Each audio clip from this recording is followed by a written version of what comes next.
मुस्कान यादव देश प्रेम व राष्ट्र निर्माण के उपलक्ष्य पर अपने कुछ विचार आप सभी के साथ साझा करना चाहूँगी। आज़ादी।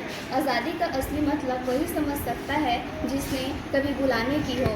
हम सौभाग्यशाली हैं कि हमने स्वतंत्र भारत में जन्म लिया। यूँ तो आज़ादी की लौ 1857 में ही जल चुकी थी, जो वर्षाल बनकर 1947 को हमारे देश को आज़ाद कराई। प्राचीन, मध्यकालीन और वर्तमान भारत के कुछ उदाहरणों से स्पष्ट करना चाहूँगी कि जब हम फिरंगियों के फेरे में फंस गए थे तो रंग बसंती चोला की एक आवाज़ पर टोलों के टोली उमड़ आया करती थी और खून में आने वाला 5-5 डिग्री का तूफान अंग्रेजी शासकों की जड़ों में तूफान ला देता था। लोग मर जाते थे, मिट जाते थे, फांसी चढ़ जाते थे, तो वो भी उस समय अपनी देशभक्ति साबित कर रहे होते थे, क्योंकि ये उस दौर की देशभक्ति की कसौटी थी। उसके बाद 62, 65 और 71 के युद्धों में अपना सुहाग गंवा देने वाली औरत जब घर के हालात ये हो जाया करते थे कि प्यार भी भरपूर गया, मांग का सिंदूर गया, नन्हे नौनिहालों की लंगोटियाँ चली गई, छोटी छोटी बेटियों की चोटियाँ चली गई, बाप की कमाई गई, भाई की पढ़ाई गई, ऐसा एक विस्फोट हुआ पता भी जो चला नहीं और पूरे जिस्म की ही कई बोटियाँ चली गई। और आपके लिए तो एक आदमी मरा है साहब, किंतु मेरे घर की तो रोटियाँ ही चली गई, मेरे घर की तो रोटियाँ ही चली गई वाले हालात पैदा हो जाने के बावजूद भी एक माँ अपने बेटे को सरहद पर अपने दुश्मनों की धज्जियाँ उड़ाने के लिए भेज देती थी।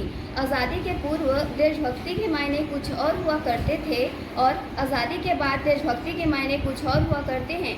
मैं नहीं मानती कि राष्ट्रगान के 52 सेकंड में सिर्फ खड़े होकर राष्ट्रगान गाना या वंदे मातरम, भारत माता की जय के नारे जोरों शोरों से लगाना ही देशभक्ति है, क्योंकि महोदय ये वो सदी है जहां स्वहित व स्वार्थ की भावनाओं में रचित लोग मुझे नजर आते हैं।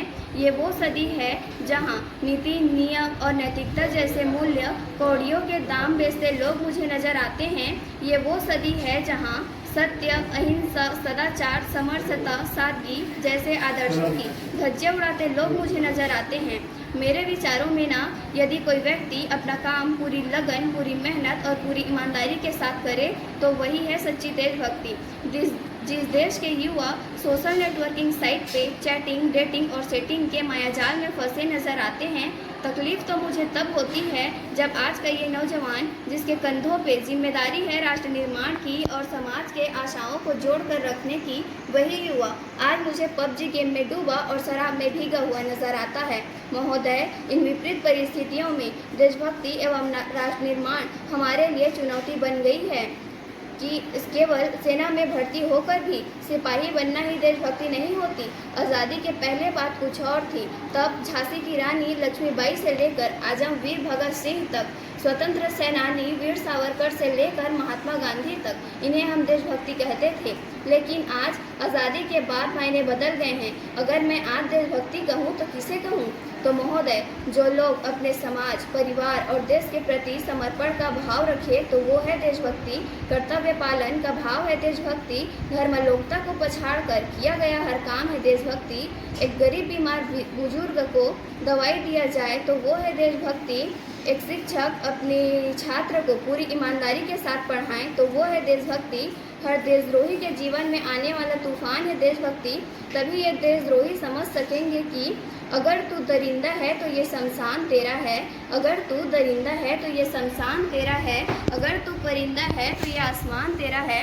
भाईचारे से रहना है तो रह इस जमी पर, वरना ये कब्र भी यही है और ये कब्रिस्तान भी तेरा है, ये कब्रिस्तान भी तेरा है। देर तक सोने वाले लोगों, अभी वक्त है जाग जाओ, वरना ये नींद तुम्हारी राष्ट्र को ले डूबेगी। भाषा के नाम पर लड़ने झगड़ने वाले लोगों, अब भी वक्त है अपनी राष्ट्रभाषा को जानो, समझो और राष्ट्रहित में अपना योगदान दो, क्योंकि महोदय, लड़ने झगड़ने से या ऊंच नीच करने से हमारा राष्ट्र निर्माण नहीं होगा।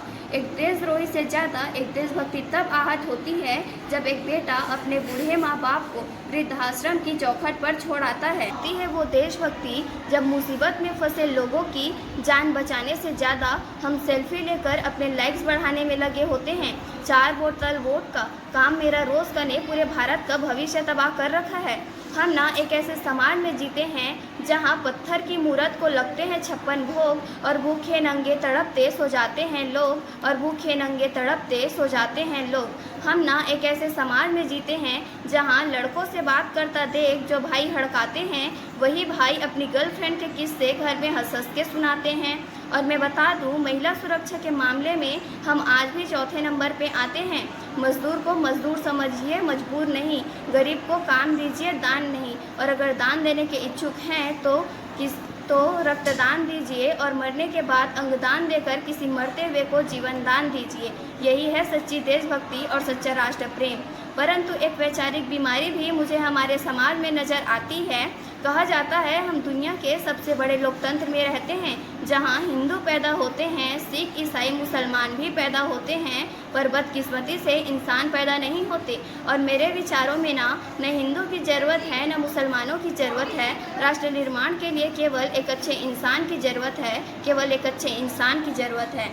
एक शैक्षणिक बीमारी भी मुझे हमारे समाज में नज़र आती है और बड़े ही आश्चर्य की बात है कि जिस देश ने तक्षशिला और नालंदा देकर विश्वविद्यालय देकर पूरी दुनिया में विश्वविद्यालय शिक्षा की बुनियाद रखी, आज विश्व के 100 सर्वश्रेष्ठ विश्वविद्यालयों में हमारा एक भी श्रेष्ठ विद्यालय खड़ा नहीं हो पाता।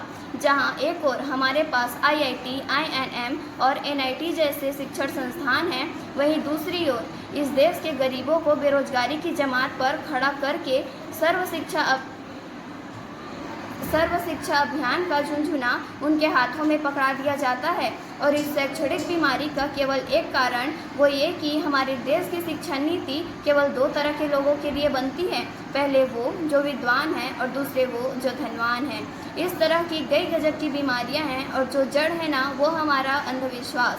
और मेरे विचारों में जब तक इस देश का युवा सफलता के लिए मंदिरों में जा जाकर नारियल फोड़कर भगवान को रिश्वत लगाता रहेगा, हमारे समाज का शिक्षित वर्ग ही बिल्लियों के रास्ता काटने पर खड़े हो जाना, अपने धर्म अपनी जाति को ऊंचा मानकर दूसरों के धर्म की अवहेलना करता रहेगा, तब तक ना अंधविश्वास खत्म होगा और न ही राष्ट्र निर्माण संभव होगा। हमारी संस्कृति, हमारी सभ्यता को दुनिया ने शीश नवाया है, तो क्यों आज हमने धर्म के नाम पर अंधविश्वास फैलाया है। मेरे विचारों में राष्ट्र निर्माण तब संभव होगा जब हमारे देश में महिलाओं की पूजा नहीं उनकी इज्जत की जाएगी। राष्ट्र निर्माण तब संभव होगा जब हम जाति का आरक्षण नहीं बल्कि सामाजिक सशक्तिकरण पर बात करेंगे। राष्ट्र निर्माण तब संभव होगा जब स्वच्छता अभियान में केवल सरकार ही नहीं बल्कि सड़क पर चलने वाला हर एक नागरिक हाथ बटाएगा, स्वच्छ भारत स्वस्थ भारत को दिल से अपनाएगा। असल मायने में राष्ट्र निर्माण तब संभव होगा जब एक गरीब बच्चा मध्याह्न भोजन के लिए नहीं बल्कि ज्ञान अर्जन के लिए सरकारी स्कूल की चौखट पर कदम रखेगा। बड़ी बड़ी बातें नहीं, छोटी छोटी कोशिशें करनी होंगी, क्योंकि ठोकरें हमें पहाड़ों से नहीं पत्थरों से लगा करती हैं। तो आज मैं भारत की बेटी ये कहती हूँ कि हमारा राष्ट्र निर्माण तब संभव होगा जब आप, मैं, हम सब मिलकर प्रयास करेंगे, क्योंकि हमारे देश की जिम्मेदारी नहीं है हमें आगे ले जाने की, बल्कि हमारी जिम्मेदारी है हमारे देश को आगे ले जाने की। तो अंत में मैं बस यही कहना चाहूँगी कि मेरा हिंदुस्तान महान था, महान है और महान